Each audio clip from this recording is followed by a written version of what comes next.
Iran Trump से काफी नाराज है। इजरायली हमले के दिन ट्रंप ने कहा कि अमेरिका परमाणु मुद्दे को कूटनीतिक तरीके से सुलझाना चाहता है। लेकिन आश्चर्य की बात है कि उस बयान के कुछ घंटों बाद ही इजराइल ने ईरान की आधी लीडरशिप और कई परमाणु ठिकानों को नष्ट कर दिया। ईरानी नेताओं को लगता है कि ट्रंप प्रशासन ने उनके साथ धोखा किया है। इससे कोई मदद नहीं मिलती कि ट्रंप हमलों के कुछ ही घंटों बाद ईरान को ट्रोल कर रहे हैं। उन्होंने ट्वीट किया कि अमेरिका ईरान वार्ता जारी रहेगी, भले ही कई नेता जो इजरायली ऑपरेशन में मारे गए वापस नहीं आएंगे। लेकिन देखिए, ट्रंप और ईरान की दुश्मनी कोई नई बात नहीं है। पिछले साल ईरान ने चुनाव के दौरान ट्रंप की हत्या करने की कोशिश की थी। ईरान नहीं चाहता था कि ट्रंप फिर से राष्ट्रपति बने और इसके पीछे एक कारण था। कल रात मेरे निर्देश पर संयुक्त राज्य अमेरिका की सेना ने एक सटीक और बेहतरीन हमला किया, जिसमें दुनिया के नंबर 1 आतंकवादी कासिम सुलेमानी मारे गए। सुलेमानी अमेरिकी राजनयिकों और सैन्य कर्मियों पर आसन्न और खतरनाक हमलों की साजिश रच रहे थे, लेकिन हमने उन्हें रंगे हाथों पकड़ लिया और खत्म कर दिया। स्थानीय समय के अनुसार रात 1 बजे के बाद अधिकतर लोग सो रहे थे। सीरिया से आई एक विमान चामविंग्स एयरलाइंस रनवे पर उतरी। दरवाजा खुला और ईरान के सबसे शक्तिशाली सैन्य नेताओं में से एक कासिम सुलेमानी बाहर निकले। वह अपने गहरे रंग के परिधान में रात के साथ एकाकार हो रहा था। अब्बू महदी अल मुहंदिस एक इराकी अर्धसैनिक नेता का इंतजार कर रहे थे। उन्होंने एक दूसरे का अभिवादन किया और संक्षिप्त वार्तालाप के पश्चात वे ग्रीन जोन ले जाने हेतु प्रतीक्षारत 2 गाड़ियों के काफिले में सवार हुए। 3 अमेरिकी रीपर ड्रोन हेल फायर मिसाइलों से लैस आसमान में निगरानी कर रहे थे। नीचे लोगों को पता नहीं था कि ड्रोन उनकी चुपचाप निगरानी कर रहे थे। वाहन एयरपोर्ट से निकलते ही ड्रोन उनकी हर गतिविधि पर निगरानी रखे थे। काफिले की सड़क पर निकलते ही कुछ ही मिनटों में अकल्पनीय घटना घट गई। 3 हेलफायर मिसाइलें ड्रोन द्वारा सटीक निशाने पर दागी गईं। जैसा कि आप अंदाजा लगा सकते हैं, उन गाड़ियों के पास कोई मौका नहीं था। उन पर लगातार हमले हुए और वे आग के गोले बन गईं। आग की लपटों ने रात के आसमान को रोशन कर दिया और गाड़ियां मुड़ी तुड़ी धातु में तब्दील हो गईं। एक ही क्षण में सुलेमानी, अल मुहंदिस और अन्य कई लोगों की जान चली गई। अमेरिका के इस नाटकीय और सटीक हमले ने पूरी दुनिया को हिला दिया। यह आधुनिक इतिहास का एक महत्वपूर्ण और बेहद विवादास्पद क्षण था। इससे अमेरिका ईरान के बीच शत्रुता और मध्य पूर्व में अस्थिरता शुरू हुई थी। तब से ईरान अपने मारे गए जनरल का बदला लेने के लिए ट्रंप पर कई जानलेवा हमले करने की कोशिश कर रहा है। वास्तव में ईरान ने आज भी ट्रंप के सिर पर इनाम घोषित किया है। विदेशी भूमि पर इस निर्भीक हत्या प्रयास के पीछे का कारण क्या था? साथ ही जनरल कासिम सुलेमानी अमेरिकी हितों के लिए कितने बड़े खतरे थे? इस वीडियो में हम जानेंगे कि ट्रंप ने ईरान के शीर्ष जनरल को कैसे और क्यों मारा, और इससे जुड़े अन्य महत्वपूर्ण प्रश्नों के उत्तर भी देंगे। कासिम सुलेमानी की हत्या की महत्ता समझने के लिए हमें उनकी पहचान जानना जरूरी है। सुलेमानी ईरान की सैन्य रणनीति और विदेशी अभियानों में एक महत्वपूर्ण व्यक्ति थे, न कि सिर्फ एक साधारण सैन्य नेता। कासिम सुलेमानी का जन्म 11 मार्च 1957 को ईरान के किरमान प्रांत के कनादी मलिक गांव में एक साधारण परिवार में हुआ था। उन्होंने अपना बचपन परिवार के खेतों में मदद करते हुए बिताया। अपने शुरुआती जीवन में उन्हें कई कठिनाइयों का सामना करना पड़ा। आर्थिक तंगी के चलते उनकी शिक्षा प्राथमिक विद्यालय के पश्चात ही समाप्त हो गई। सुलेमानी 13 साल की उम्र में अपना गांव छोड़कर केरमान शहर चले गए। यहां उन्होंने कई तरह के छोटे मोटे काम किए। इसमें अपने पिता का कर्ज चुकाने के लिए निर्माण मजदूर के रूप में काम करना भी शामिल था। 1969 में इस्लामी क्रांति ने ईरान की राजनीति को पूरी तरह परिवर्तित कर दिया। YouTube का एल्गोरिदम विवादास्पद वीडियो को सीमित करता है। नीचे दिए गए लाइक और सब्सक्राइब बटन दबाकर आप हमारी काफी मदद कर सकते हैं। शाह के तख्ता पलट और इस्लामिक रिपब्लिक के उदय ने कासिम सुलेमानी जैसे युवाओं के लिए नई संभावनाएं खोली। इसी बदलते समय में कासिम सुलेमानी ने Islamic revolutionary guard corpse join किया। रूहुल्लाह खोमैनी ने इस शक्तिशाली सैन्य समूह को क्रांति के आदर्शों की सुरक्षा और देश में व्यवस्था बनाए रखने हेतु स्थापित किया था। समय के साथ Sulemani Islamic revolutionary guard core में तेजी से पदोन्नत हुए, खासकर ईरान इराक युद्ध के दौरान। यह युद्ध 1980 में शुरू हुआ, जब सद्दाम हुसैन के नेतृत्व में इराक ने ईरान पर आक्रमण किया। यह युद्ध सुलेमानी के लिए निर्णायक साबित हुआ। उन्होंने युद्ध में अपनी नेतृत्व क्षमता और रणनीतिक समझदारी साबित कर दी। सुलेमानी ने एक युवा अधिकारी के रूप में अपने लोगों का नेतृत्व बहादुरी और समझदारी से किया। इससे उन्हें सम्मान और पहचान मिली। उनकी प्रतिष्ठा बढ़ने के साथ वह पदोन्नति पाकर 41वीं सेराला डिवीजन के कमांडर बन गए। यह यूनिट युद्ध के दौरान कई महत्वपूर्ण अभियानों में शामिल एक प्रमुख यूनिट थी। 8 साल के क्रूर संघर्ष ने दोनों पक्षों को नुकसान पहुंचाया, लेकिन इसने सुलेमानी की IRGC में भूमिका मजबूत की और उनके उत्थान की नींव रखी। 1988 में ईरान इराक युद्ध समाप्त होने के बाद सुलेमानी ने इस्लामिक रेवोल्यूशनरी गार्ड कोर में अपना करियर जारी रखा। 1990 के अंत में उन्हें कुद्स फोर्स का नेतृत्व सौंपा गया, जो इस्लामिक रेवोल्यूशनरी गार्ड कोर की विदेशी अभियानों हेतु विशेष इकाई है। कुद्स फोर्स विशेष अभियान और खुफिया जानकारी एकत्रित करती है। यह मध्य पूर्व में ईरान के हितों वाले प्रॉक्सी समूहों का भी समर्थन करती है। सुलेमानी के नेतृत्व में कुद्स फोर्स का प्रभाव काफी बढ़ा और यह ईरान की विदेश नीति का महत्वपूर्ण हिस्सा बन गया। उन राक्षसों में महिलाएं और बच्चे शामिल हैं जो आपसे बचाव की प्रतीक्षा कर रहे हैं। आप बहुत दूर तक आए हैं और भगवान की मदद से कई जीत हासिल की है।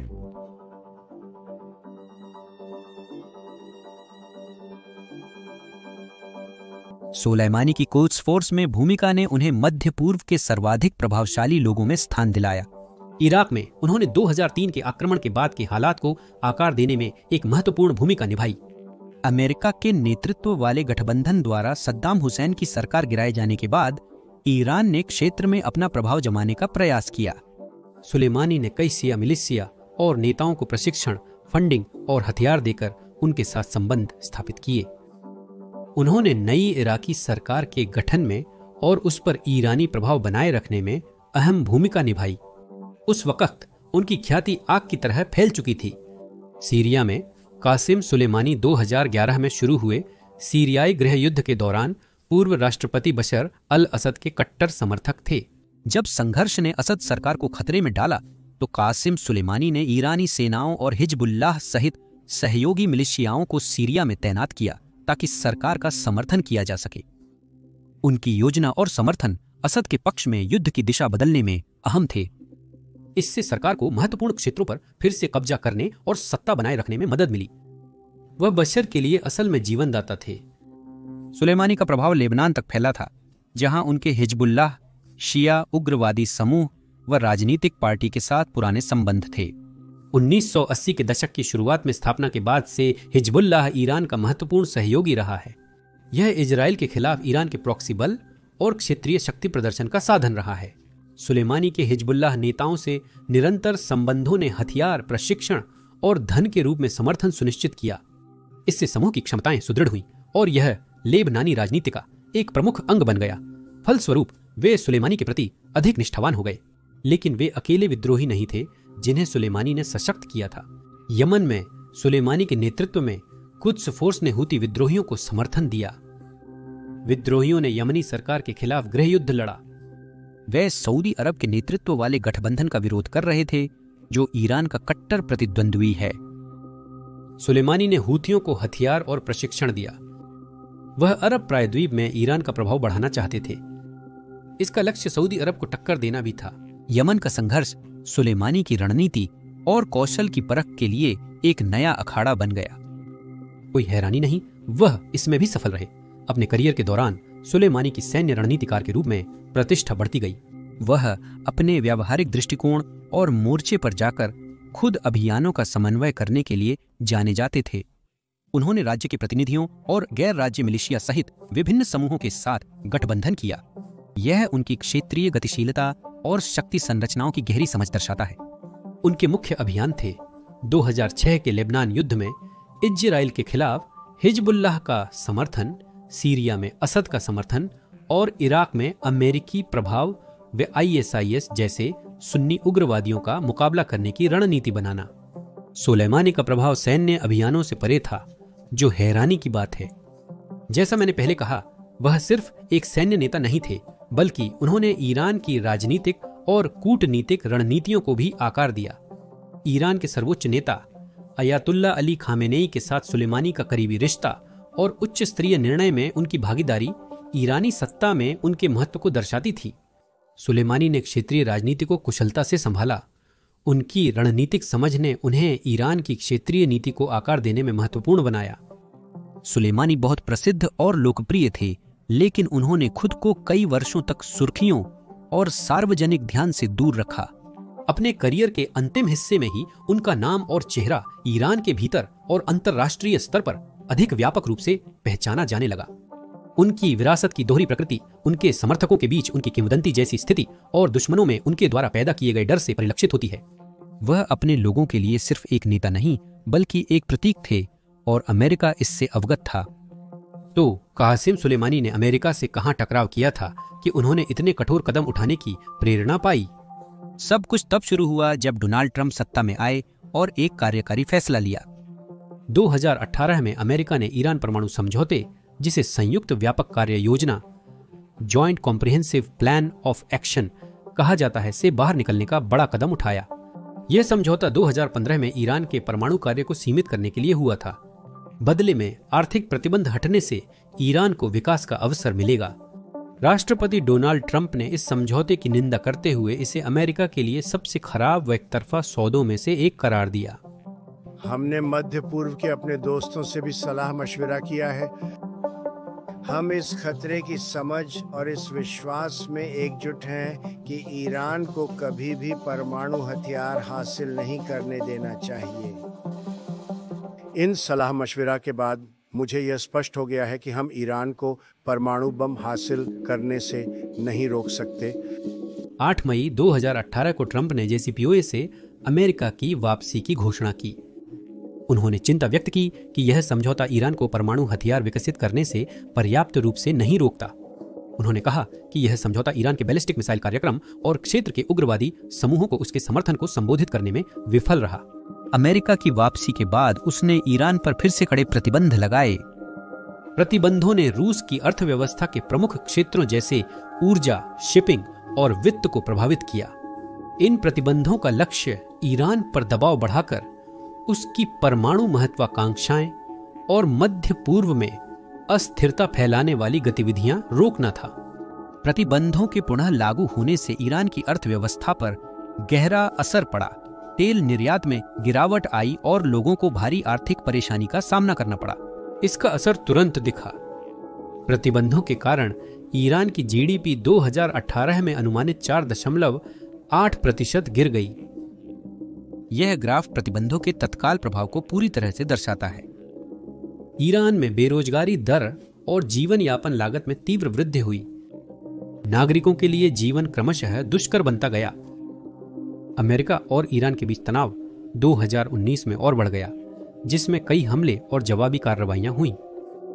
मई और जून में ओमान की खाड़ी में, जो वैश्विक तेल आपूर्ति का एक महत्वपूर्ण जलमार्ग है, कई तेल टैंकरों पर हमला हुआ।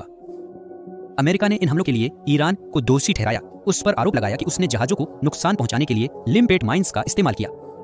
ईरान ने आरोपों से इनकार किया, परंतु इन घटनाओं ने क्षेत्र में बड़े संघर्ष की आशंका बढ़ा दी।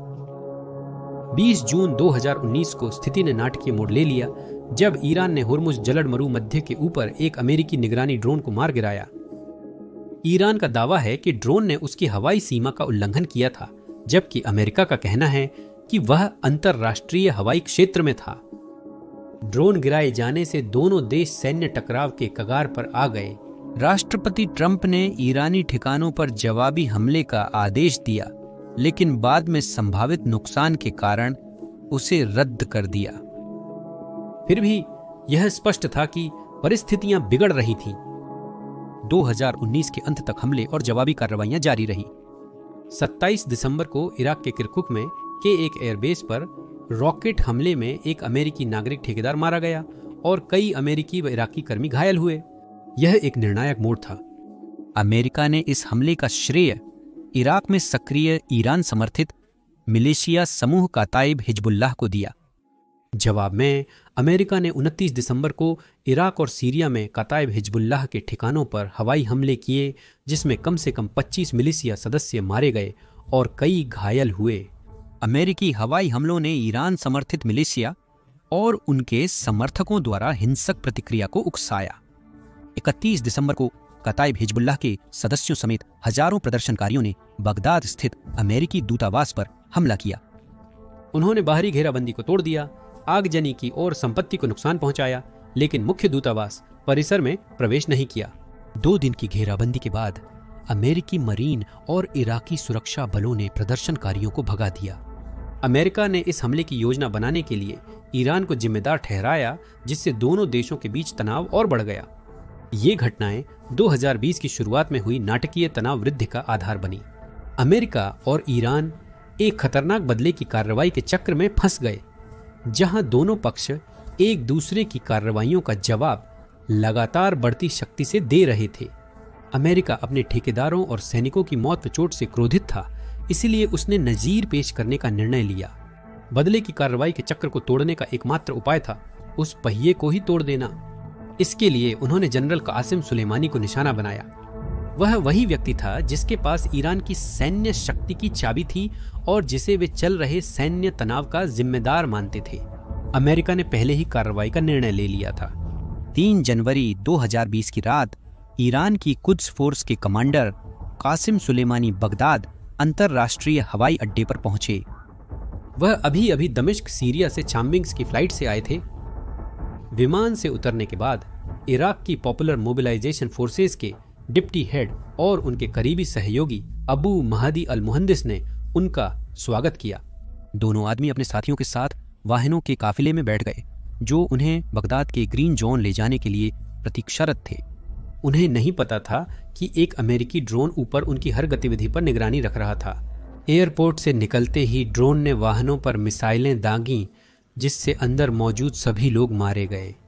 सुलेमानी और अल मुहंदिस भी मारे गए लोगों में शामिल थे। धमाके के बाद उनके शरीर पहचान में नहीं आ रहे थे। हमला इतना तीव्र और सटीक था कि बचने का अवसर ही नहीं था। अमेरिकी सरकार पीछे नहीं हटी, उसने इस हमले की पूरी जिम्मेदारी ली। उन्होंने इस हमले को जायज ठहराया, कहा कि सुलेमानी क्षेत्र में अमेरिकी राजनयिकों और सैन्य कर्मियों पर हमले की योजना बना रहे थे। अमेरिकी राष्ट्रपति डोनाल्ड ट्रंप के प्रशासन का कहना था कि कासिम सुलेमानी की हत्या देश के हितों की रक्षा और संभावित खतरों को टालने के लिए जरूरी थी। उन्होंने कासिम सुलेमानी को एक आतंकवादी मास्टरमाइंड बताया, जो सैकड़ों अमेरिकी और गठबंधन सेवा सदस्यों की मौत के लिए जिम्मेदार थे, और उनका मानना था कि उनकी हत्या से भविष्य में ईरानी आक्रामकता को रोका जा सकेगा। विदेशी भूमि पर हत्या ने दुनिया को चौंका दिया था। इस त्रासदी ने कड़े कानूनी और नैतिक बहस को जन्म दिया, खासकर अंतर्राष्ट्रीय कानून के तहत इसकी वैधता को लेकर।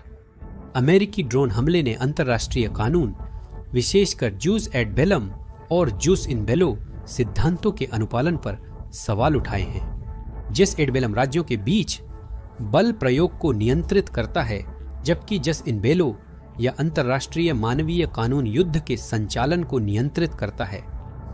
जुस एट बेलुम युद्ध का अधिकार के तहत बल प्रयोग निषिद्ध है, सिवाय संयुक्त राष्ट्र सुरक्षा परिषद की अनुमति या सशस्त्र हमले के विरुद्ध आत्मरक्षा के रूप में उचित ठहराने के।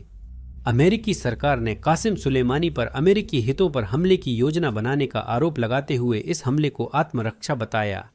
हालांकि आलोचकों ने इस दावे की वैधता पर सवाल उठाते हुए तर्क दिया कि आसन्न खतरे के सबूत अपर्याप्त थे और यह हमला अंतर्राष्ट्रीय कानून के आत्मरक्षा मानदंडों को पूरा नहीं करता था। संयुक्त राष्ट्र की गैर न्यायिक, संक्षिप्त या मनमानी हत्याओं पर विशेष प्रतिवेदक एग्नेस कैलामार्ड ने इस हमले की वैधता की जांच की। कैलामार्ड की रिपोर्ट ने निष्कर्ष दिया कि अमेरिका ने इस हमले को आत्मरक्षा साबित करने के लिए पर्याप्त प्रमाण नहीं दिए थे। उन्होंने कहा कि सुलेमानी की हत्या अवैध और अंतर्राष्ट्रीय कानून का उल्लंघन थी। कैलामार्ड के निष्कर्षों ने सशस्त्र ड्रोन के उपयोग में अधिक पारदर्शिता और जवाबदेही की आवश्यकता दर्शाई और भविष्य में ऐसी घटनाओं को रोकने हेतु कड़े नियमों की मांग की। अंतर्राष्ट्रीय कानूनी बहसों के अलावा सुलेमानी की हत्या ने अमेरिकी घरेलू कानून के तहत भी महत्वपूर्ण सवाल उठाए। वॉर पावर्स रेजोल्यूशन 1973 को राष्ट्रपति की सैन्य कार्रवाइयों में कांग्रेस की मंजूरी के बिना शामिल होने की सत्ता को सीमित करने के लिए बनाया गया था। इस प्रस्ताव के अनुसार राष्ट्रपति को सशस्त्र बलों को संघर्ष में भेजने से पहले कांग्रेस से सलाह करना जरूरी है और यदि कांग्रेस इसे मंजूरी नहीं देती तो 60 से 90 दिनों में बलों की वापसी अनिवार्य है। तो एड्रियन पेलोसी इस सम्मेलन की शुरुआत आज सदन में हमारे सामने मौजूद कार्यसूची के बारे में बात करते हुए कर रही हैं, जिसमें इस वॉर पावर्स रेजोल्यूशन पर बहस और मतदान शामिल है। ये एक डेमोक्रेटिक प्रस्ताव है जिसे पेलोसी ने पेश किया है, जो उनके अनुसार राष्ट्रपति ट्रंप की असंतुलित और उकसाने वाली कार्रवाइयों के जवाब में है, जब उन्होंने ड्रोन स्ट्राइक का आदेश दिया था जिसमें सोलेमानी मारे गए थे। अब यह प्रस्ताव 30 दिनों के भीतर ईरान के खिलाफ अमेरिकी सैन्य शत्रुता को समाप्त करने की मांग करता है, जब तक कि ट्रंप वापस कांग्रेस नहीं जाते और कांग्रेस की मंजूरी प्राप्त नहीं कर लेते। ट्रंप प्रशासन द्वारा कांग्रेस से बिना परामर्श के स्ट्राइक करने के निर्णय ने इस बात पर तीखी बहस छेड़ दी कि क्या यह कदम युद्ध का कार्य है जिसके लिए कांग्रेस की स्वीकृति जरूरी है। स्ट्राइक के समर्थकों का कहना है कि संविधान के अनुच्छेद 2 के तहत राष्ट्रपति को आत्मरक्षा में कार्रवाई करने और अमेरिकी नागरिकों की सुरक्षा का अधिकार है। उन्होंने कहा कि यह स्ट्राइक एक आसन्न खतरे के जवाब में जरूरी और अनुपातिक प्रतिक्रिया थी, जिसके लिए कांग्रेस की अनुमति आवश्यक नहीं थी। विरोधियों ने तर्क दिया कि यह स्ट्राइक ईरान के साथ दुश्मनी में एक महत्वपूर्ण वृद्धि थी और इसे कांग्रेस की निगरानी में लाना चाहिए था। उनका कहना था कि वॉर पावर्स रेजोल्यूशन एक तरफा सैन्य कार्रवाई रोकने और यह सुनिश्चित करने के लिए बनाया गया था कि बल प्रयोग के फैसले कांग्रेस और राष्ट्रपति दोनों के सामूहिक निर्णय से लिए जाएं। आलोचकों ने यह भी चिंता जताई कि इससे आगे और बढ़ोतरी हो सकती है और अमेरिका ईरान के साथ एक बड़े संघर्ष में उलझ सकता है। अंतर्राष्ट्रीय स्तर पर भी कासिम सुलेमानी की हत्या पर मिली जुली प्रतिक्रिया देखी गई। अमेरिका के सहयोगी इजराइल और सऊदी अरब ने इस हमले का समर्थन किया, इसे ईरानी प्रभाव को रोकने और क्षेत्रीय स्थिरता की रक्षा के लिए जरूरी माना। हालांकि यूरोप सहित अनेक देशों ने अपनी प्रतिक्रियाओं में अधिक सावधानी बरती। उन्होंने सुलेमानी के क्षेत्र को अस्थिर करने में भूमिका स्वीकारी, परंतु आगे तनाव बढ़ने व अंतर्राष्ट्रीय कानून के तहत हमले की वैधता पर चिंता भी जताई। अमेरिका के दुश्मनों जैसे रूस और चीन ने इस हत्या की निंदा की, इसे इराक की संप्रभुता का उल्लंघन और बल प्रयोग का अवैध तरीका बताया। उन्होंने चेतावनी दी कि यह हमला मध्य पूर्व में तनाव को खतरनाक रूप से बढ़ा सकता है और दोनों पक्षों से संयम की अपील की। ईरान में हालात बिल्कुल अस्त व्यस्त थे। इस हत्या पर ईरान की प्रतिक्रिया तत्काल और प्रचंड थी। अयातुल्ला अली खामेनेई ने 3 दिन के शोक की घोषणा की और अमेरिका से बदला लेने की कसम खाई। सुप्रीम लीडर ने अपने शांत स्वभाव के विपरीत खुलेआम शोक व्यक्त किया। यह सोलेमानी की हानि की निजी प्रकृति को दर्शाता था। ईरान के तत्कालीन राष्ट्रपति हसन रूहानी ने शीर्ष जनरल की हत्या का बदला लेने का वादा किया था। तत्कालीन विदेश मंत्री मोहम्मद जवाद जरीफ ने इस हमले को राज्य प्रायोजित आतंकवाद बताते हुए इसकी निंदा की और चेतावनी दी कि इसका क्षेत्र पर गंभीर प्रभाव पड़ेगा। जनता ने भी अपनी आवाज उठाई। कासिम सुलेमानी की हत्या के बाद पूरे ईरान में विरोध प्रदर्शन भड़क उठे। लाखों लोग सड़कों पर निकले, शीर्ष जनरल की मौत का शोक मनाते हुए और अमेरिका से बदला लेने की मांग करते हुए। बस हेलीकॉप्टर से ली गई एक झलक देखें।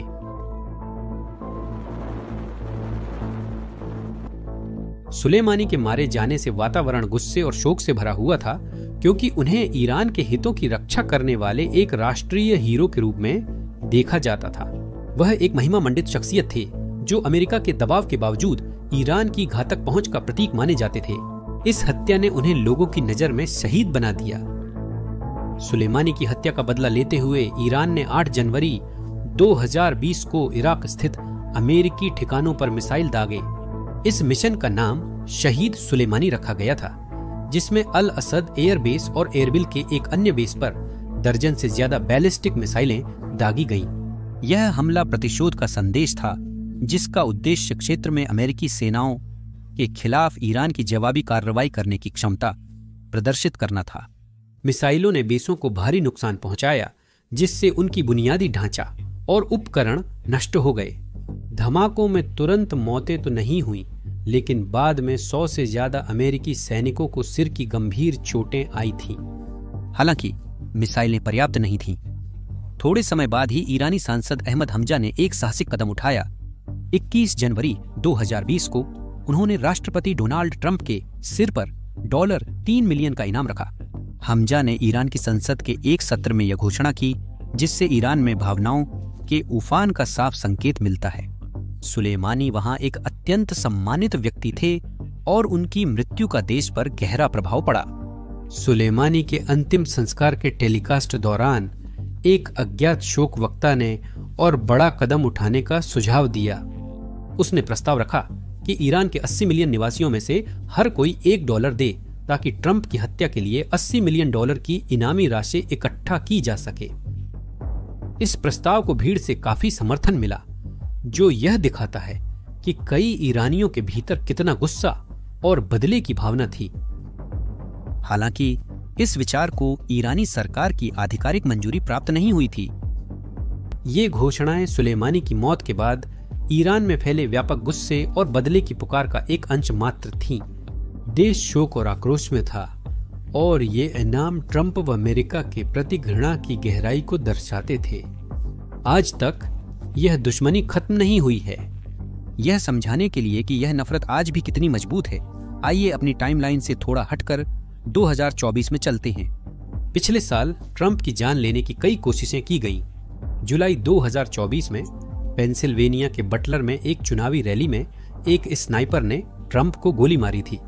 हमलावर थॉमस क्रूक्स को मौके पर ही सीक्रेट सर्विस एजेंट्स ने मार गिराया। ईरान के साथ उसके संबंध संदिग्ध होने के बावजूद अगला हत्या प्रयास काफी स्पष्ट था। सिर्फ 2 महीने बाद सितंबर 2024 में वेस्ट पाम बीच, फ्लोरिडा में ट्रंप के गोल्फ क्लब पर उनकी जान पर एक और हमला हुआ। संदिग्ध रयान रूथ के पास मिले कई मोबाइल फोन और विदेशी ऐप्स से अंतर्राष्ट्रीय संलिप्तता का संदेह पैदा हुआ। ट्रंप द्वारा तनावपूर्ण माहौल को और बढ़ाने वाले इन घटनाओं के बारे में सीक्रेट सर्विस से पूरी जानकारी मांगी गई। 2024 में ईरान ने ट्रंप की हत्या के लिए एक एजेंट नियुक्त करने का खुला प्रयास किया। यह उच्च जोखिम वाला काम फरहाद शकीरी को सौंपा गया था, जो एक अफगान नागरिक था और बचपन में अमेरिका आया था। शकीरी कोई आम ऑपरेटिव नहीं था। माना जाता था कि वह ईरान के रिवॉल्यूशनरी गार्ड के लिए काम कर रहा था, जो अपनी गुप्त कार्रवाइयों के लिए जाना जाता है।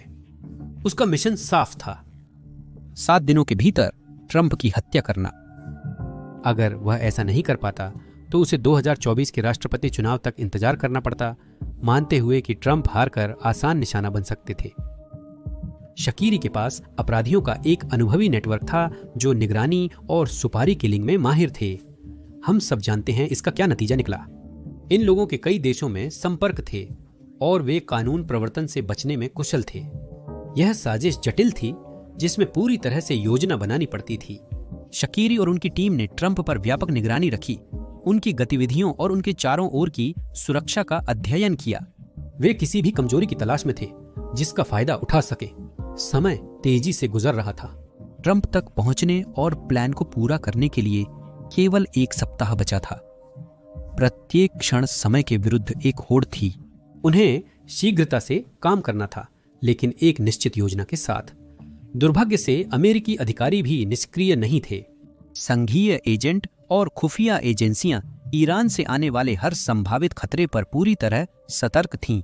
सुलेमानी की मौत के बाद से वे अतिरिक्त सतर्क और ट्रंप को मिलने वाली किसी भी धमकी को लेकर अत्यंत सावधान थे। खुफिया एजेंसियों ने जानकारी जुटाकर, निगरानी रखकर और जल्द कार्रवाई करके साजिशों का पता लगाया और उन्हें विफल कर दिया।